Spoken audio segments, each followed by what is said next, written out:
ஐயா ஒருத்தர் சொல்லி ஒருத்தர் பேசுனா அது வேலைக்கு ஆகாது. சிலிண்டர்லாம் ரொம்ப ரேட் ஆயிடுச்சு ஐயா, தட்டுப்பாடாக இருக்குது மக்களுக்கு.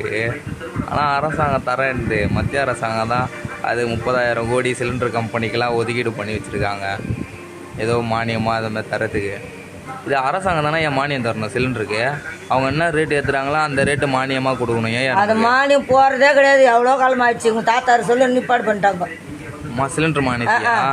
காசு நம்ம சிலிண்டர் வாங்கினா போடுவாங்க பத்தியா, 10 ரூபா 10 ரூபா மாசம்னா அது போடுறதே கிடையாது.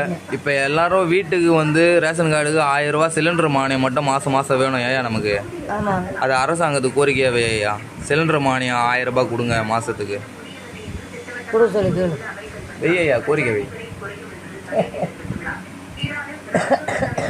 மக்களே சிலிண்டர் எந்த அளவு விலை ஏற்றுறாங்களோ அந்த அளவு அரசாங்கத்து கையில் நீங்கள் தான் கேட்கணும் மானியமாக. அது வாங்கிப்பாங்க, அவங்க கொடுக்க மாட்டாங்க.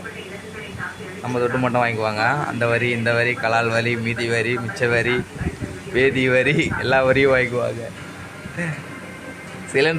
சிலிண்டருக்கு மானியம் கேட்டு போராட்டம் பண்ணுங்க மக்களே. அரசாங்கம் 1000 ரூபாய் கொடுக்கும், மாதம் ஒரு சிலிண்டரும் இலவசமாக கொடுக்கும். அதெல்லாம் இலவசம் கிடைக்கிறதெல்லாம் கிடையாது. போராட்டம் ஒன்று நம் உரிமைக்கான தீர்வு, அதை கைவிட்டுறாதீங்க. அவ்வளோதானயா? நீ எதனா சொல்கிறியா? அவ்வளோதான். அது கொடுத்தா மேல் தான். கொடுக்கலாம் அவங்க ஜெயிக்க மாட்டாங்க. மக்களுங்க யாருமே ஓட்டு போட மாட்டாங்க.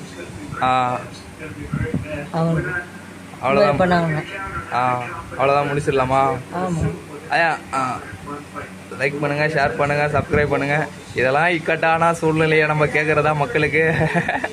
போட டீ இப்போ சொல்லி கொடுக்க போட. சரி மக்களே, நாங்கள் விடைபெறுகிறோம்.